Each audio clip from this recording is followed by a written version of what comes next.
Pengenalan. Mahkamah Syariah merupakan institusi penting dalam sistem perundangan Islam yang bertanggungjawab untuk menguruskan hal ehwal yang berkaitan dengan kekeluargaan, muamalat, jenayah takzir serta perkara-perkara lain yang diperuntukkan oleh undang-undang negeri bagi orang Islam. Di balik institusi ini berdirilah sosok insan yang jarang mendapat sorotan masyarakat, iaitu Hakim Syariah. Tugas mereka, yakni tugas Hakim Syariah ni, ialah tugas mereka bukan sekadar menjatuhkan hukuman atau memberi keputusan, malah melibatkan proses penilaian yang mendalam terhadap setiap kes, memahami nuansa perundangan Islam serta mempertimbangkan nilai-nilai kemanusiaan dan keadilan sejagat.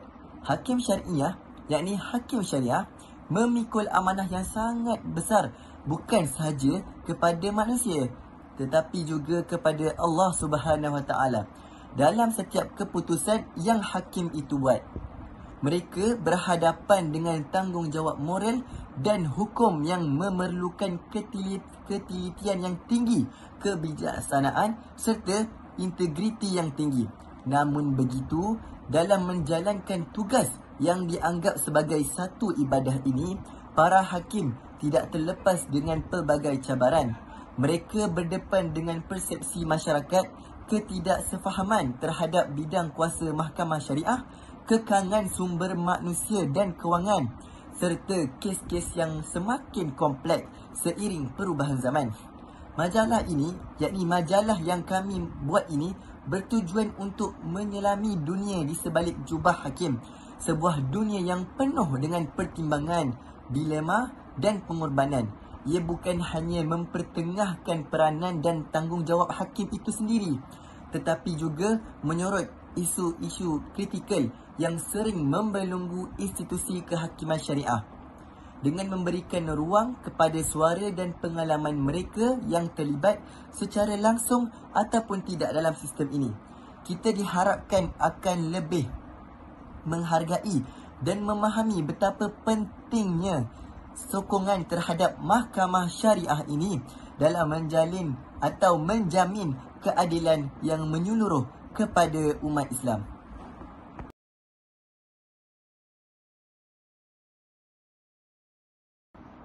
Okey, sejarah mahkamah syariah ini saya akan terangkan. Mahkamah syariah mempunyai sejarah yang sangat panjang dan berakar sejak daripada zaman Kesultanan Melayu Melaka itu sendiri. Ketika itu, undang-undang Islam sendiri menjadi asas perundangan dalam urusan masyarakat dan urusan harian. Namun kedatangan penjajah barat, yakni British, menyaksikan penyusutan fungsi mahkamah ini digantikan dengan undang-undang sivil. Selepas kemerdekaan, mahkamah syariah ini kembali diperkasa melalui perundangan negeri-negeri dan pindaan perlembagaan. Evolusinya menyaksikan perkembangan mahkamah syariah ini dari sebuah institusi kecil kepada sistem kehakiman yang tersendiri yang mengendalikan pelbagai isu kekeluargaan, jenayah, syariah dan muamalat Islam. Perkembangan undang-undang jenayah Islam di Malaysia boleh dibahagikan kepada beberapa peringkat, iaitu zaman Kesultanan Melayu Melaka, penjajahan British, awal kemerdekaan dan pasca kemerdekaan. Setiap peringkat tersebut memberi impak yang besar terhadap perkembangan undang-undang Islam, terutamanya dalam bidang kuasa jenayah Islam di Malaysia pada masa kini. Artikel ini bertujuan untuk meninjau perkembangan undang-undang jenayah Islam yang telah mengalami perubahan signifikan sejak pemerintahan kolonial British.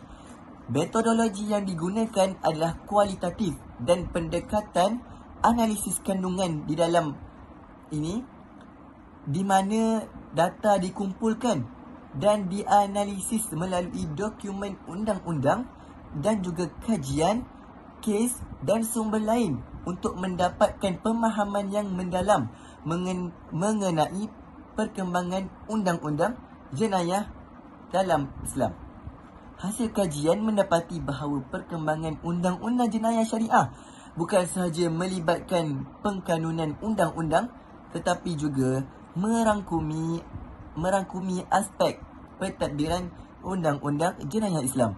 Kajian ini memberikan pemahaman yang lebih jelas mengenai perkembangan undang-undang jenayah syariah, kekangan yang dihadapi serta peranan agensi pentadbiran dalam mencadang dan penambahbaikan kepada sistem undang-undang jenayah syariah di Malaysia ini.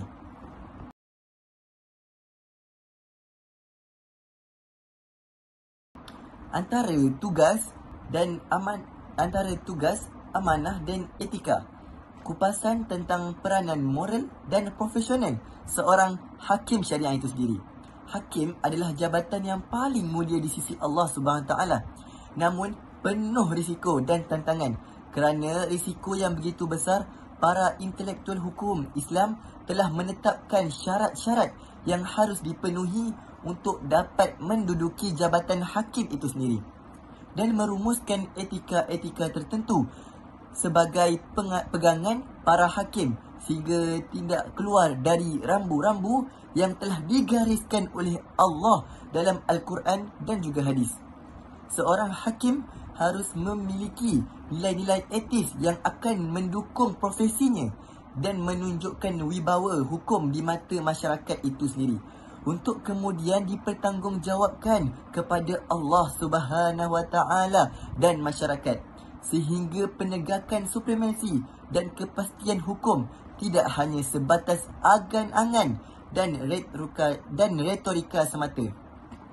Yakni hakim ini dia akan dipertanggungjawabkan bukan hanya pada Allah tetapi juga pada masyarakat itu sendiri. Seorang hakim syariah memikul tanggungjawab yang besar sebagai pelaksana keadilan menurut syarak. Mereka bukan sahaja perlu arif, yakni berpengetahuan ataupun pandai dalam bidang fiqh dan undang-undang, tetapi juga beretika tinggi, adil dan bebas dari pengaruh luar hakim syariah.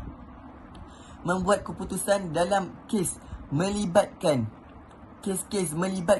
penceraian, nafkah, harta pusaka dan pelbagai isu lain. Kalau nak disebut isu lain itu terlalu banyak, kerana terlalu banyak hakim syariah ni untuk membuat sesuatu keputusan itu sendiri yang menyentuh emosi dan akidah itu sendiri. Mereka juga terikat kepada kod etika kehakiman yang menuntut integriti, kebijaksanaan, kejujuran dalam setiap tindakan yang mereka buat, yakni hakim syariah itu buat.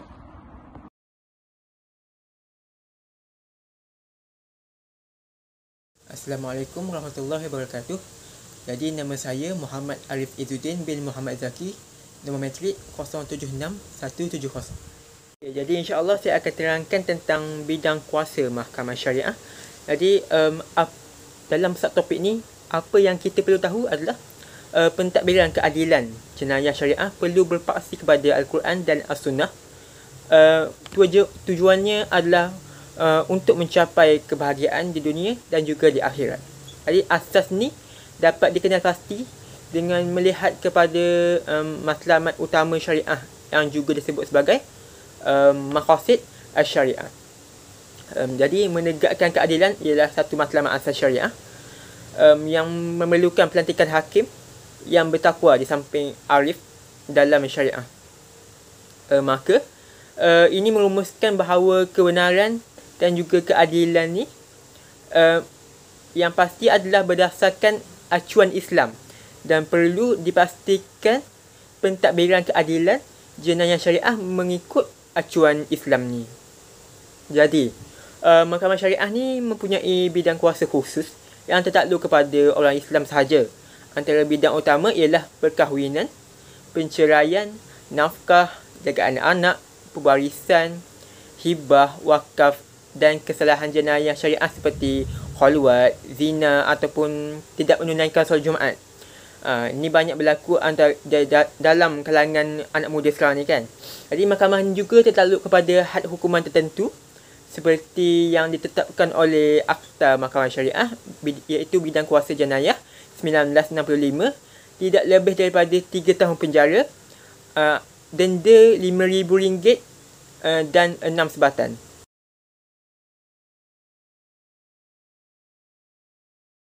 Okey, seterusnya saya akan teruskan kepada subtopik seterusnya, iaitu antara kes-kes berprofil tinggi.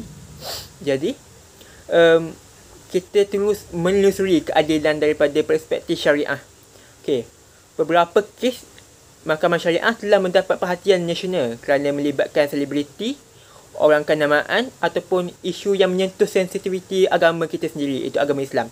Antara kes-kes berprofil tinggi termasuk perebutan hak jagaan anak selepas ibu bapa memeluk agama Islam, pembahagian harta jutaan ringgit selepas kematian, dan juga penceraian yang menimbulkan kontroversi. Liputan terhadap kes-kes ini memberi gambaran tentang peranan Mahkamah Syariah dalam menyeimbangkan keadilan berdasarkan syariah dan keperluan semasa masyarakat. Jadi, beberapa kes berprofil tinggi telah menonjolkan cabaran dalam sistem kehakiman syariah itu sendiri. Jadi, antara kes yang menunjukkan konflik bidang kuasa antara Mahkamah Syariah dan Mahkamah Sivil dan telah menimbulkan cabaran dalam menentukan status agama individu itu sendiri adalah yang dapat kami bagi contoh dekat sini adalah, yang pertama ialah kes M. Murty, iaitu seorang anggota tentera yang meninggal dunia dan didakwa telah memeluk Islam tanpa pengetahuan keluarganya sendiri. Jadi semasa beliau hidup, beliau telah memeluk agama Islam tapi hanya secara rahsia dan tidak beritahu kepada ahli keluarganya yang lain. Jadi Mahkamah Syariah ni memutuskan beliau seorang Muslim, menyebabkan jenazahnya harus dikebumikan mengikut cara Islam dan telah selesai pun walaupun keluarganya beragama Hindu. Jadi contoh kes yang kedua yang kami dapat simpulkan, yang dapat kami bagi contoh dekat sini ialah kes Wong Ah Kiew, Nyonya Tahir, seorang wanita yang dilahirkan sebagai Muslim tetapi dibesarkan sebagai penganut Buddha. Jadi Mahkamah Syariah ni memutuskan beliau bukan lagi seorang Muslim sebab dia membesar dengan cara Buddha. Jadi membolehkan keluarganya menguruskan pengebumiannya setelah dia meninggal mengikut adat Buddha itu sendiri, sebab dia tidak mengikut ajaran Islam. Jadi Mahkamah Syariah tetapkan dia adalah Buddha.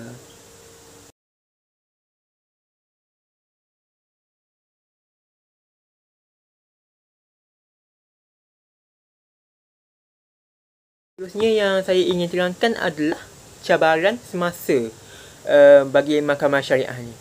Okey, jadi kita cerita daripada meja hakim ke realiti sosial.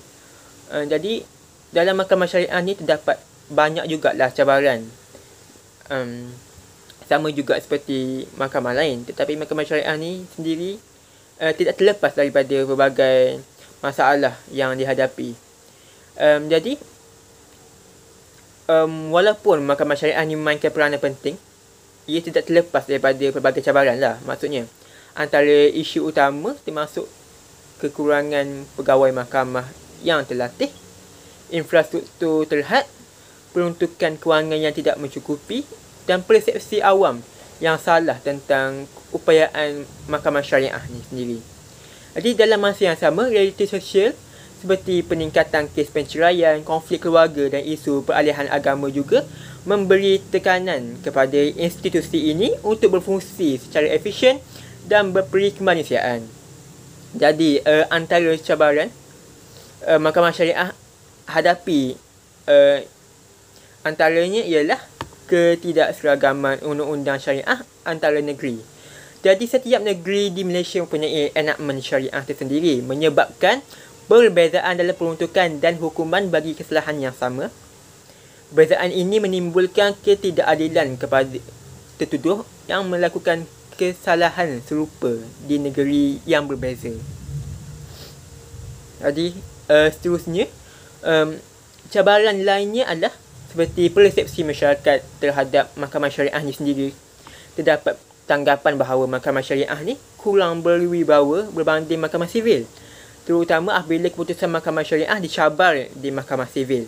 Jadi persepsi ini menjejaskan keyakinan masyarakat terhadap sistem perundangan mahkamah syariah. Jadi cabaran yang ketiga, contoh cabaran yang ketiga yang telah dihadapi oleh mahkamah syariah ini juga ialah sumber manusia dan infrastruktur mahkamah syariah. Jadi kekurangan pegawai mahkamah yang terlatih dan kemudahan infrastruktur yang terhad menyukarkan proses perbicaraan dan penyelesaian kes. Jadi kes ni sukar untuk beberapa kes telah sukar untuk diselesaikan sebab kekurangan pegawai yang terlatih ni lah. Jadi ini termasuklah jumlah hakim syar'i yang tidak mencukupi dan kemudahan fizikal mahkamah yang tidak setara di seluruh negara. Assalamualaikum warahmatullahi wabarakatuh. Nama saya Muhammad Nabil Abquri bin Muhammad Razi, nombor matrik 076201. Seterusnya saya akan menerangkan topik wanita dan mahkamah syariah. Yang pertama adalah hak keadilan dan perlindungan. Mahkamah syariah memainkan peranan penting dalam melindungi hak wanita Islam, terutamanya dalam isu perkahwinan dan penceraian. Contohnya, wanita berhak menuntut nafkah, hak harta sepencarian dan hak penjagaan anak selepas penceraian. Namun, terdapat cabaran dalam melaksanakan hak-hak ini, termasuk kelewatan dalam proses mahkamah dan kekurangan kesedaran di kalangan wanita mengenai hak mereka. Mahkamah syariah sering menjadi tempat wanita Islam mendapatkan keadilan sama ada dalam hal penceraian, nafkah, hak penjagaan anak atau perlindungan dari keganasan rumah tangga. Walaupun sering dianggap berpihak kepada lelaki, mahkamah syariah sebenarnya telah memperkenalkan banyak inisiatif yang melindungi wanita, termasuk pemerintah nafkah interim, perintah larangan gangguan dan hak memohon cerai melalui fasah atau taklik. Peningkatan bilangan peguam syar'i wanita juga memperkuat suara dan hak wanita dalam proses kehakiman.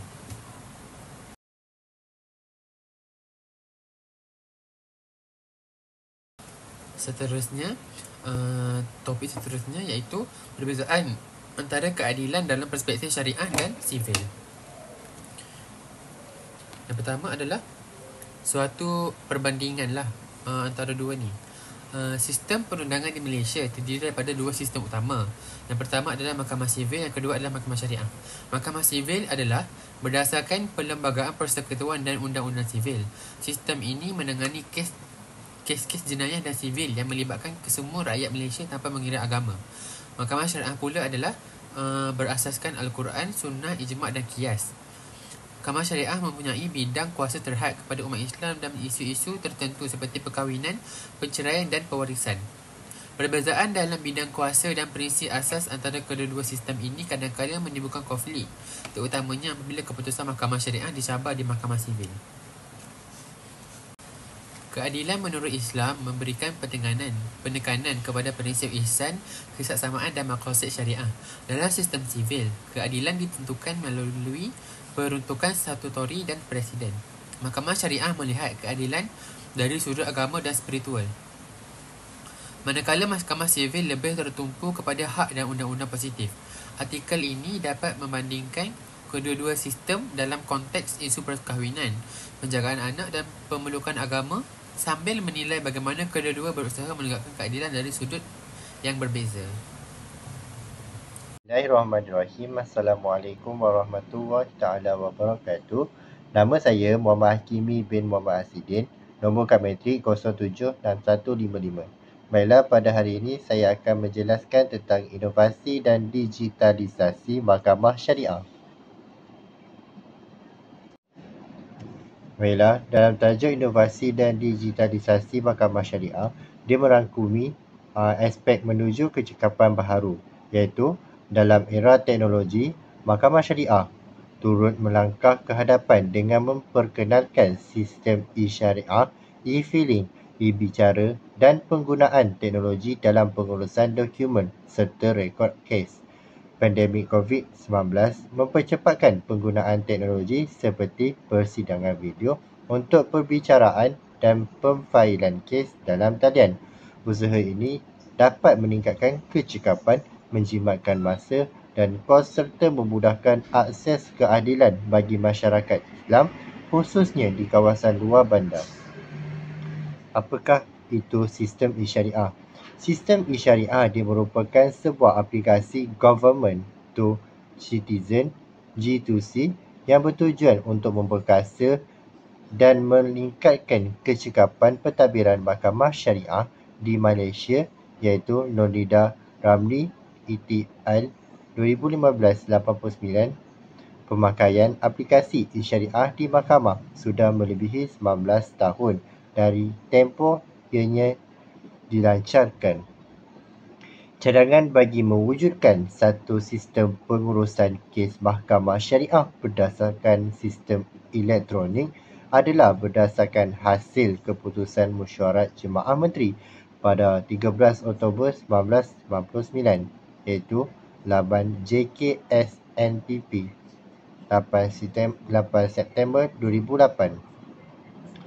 Seterusnya, sistem e-syariah ini juga dia merupakan salah satu rangkaian elektronik bagi sistem pengurusan kes yang menghubungkan mahkamah-mahkamah syariah negeri Melayu JKSN dan MSN dengan pihak JKSM bagi tujuan penyelarasan dan juga perkongsian maklumat berkaitan institusi kehakiman syariah di Malaysia iaitu Zulzaidi, Mahmud dan Ahmad Hidayat Buang 2002. Sistem e-syariah telah membawa perubahan dan reformasi operasi di mahkamah syariah iaitu daripada Nur Adha Abdul Hamid 2019.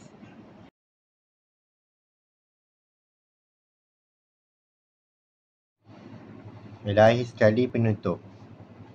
Apa yang dapat disimpulkan daripada tajuk di sebalik jubah hitam?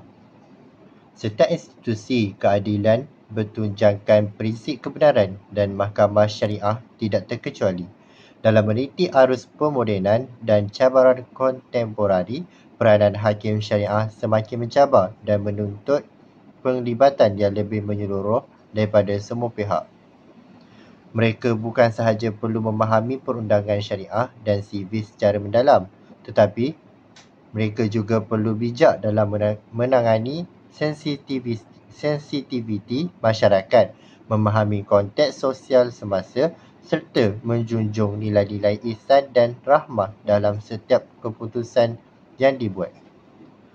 Walaupun seringkali tidak mendapat perhatian setanding institusi kehakiman sivil, peranan mahkamah syariah dalam membentuk masyarakat Islam yang adil, berakhlak dan sejahtera adalah tidak boleh dinafikan. Justeru adalah menjadi tanggungjawab bersama termasuk pihak pembuat dasar, pengamal undang-undang, institusi pendidikan dan masyarakat umum untuk memperkasa institusi ini dari sudut sumber pemahaman dan pengiktirafan. Diharapkan paparan dalam majalah ini telah membuka ruang kepada pembaca untuk menyelami dengan lebih mendalam dunia kehakiman syariah, bukan sekadar dari aspek luaran tetapi juga dari sudut perjuangan bertiniah dan intelektual para hakim. Di sebalik jubah yang kelihatan tenang itu, tersembunyi sebuah perjuangan yang penuh nilai, hikmah dan amanah. Semoga kefahaman ini menjadi asas kepada penghormatan dan kepercayaan yang lebih kukuh terhadap institusi mahkamah syariah dalam memperjuangkan keadilan berlandaskan tuntutan syarak dan aspirasi ummah. Keseluruhannya, sebagai penutup, peranan mahkamah syariah amat penting dalam menegakkan keadilan berlandaskan syarak dan nilai-nilai ihsan, terutama dalam era moden yang penuh cabaran. Hakim syariah bukan sahaja perlu mahir dalam undang-undang syariah dan sivil, malah harus peka terhadap isu sosial serta bijak menangani sensitiviti masyarakat. Walaupun kurang mendapat perhatian berbanding institusi kehakiman sivil, sumbangan Mahkamah Syariah dalam membentuk masyarakat Islam yang adil dan berakhlak tidak boleh dinafikan. Oleh itu, semua pihak perlu bersama-sama memperkasa institusi ini agar terus dihormati dan diyakini oleh masyarakat. Sekian, terima kasih.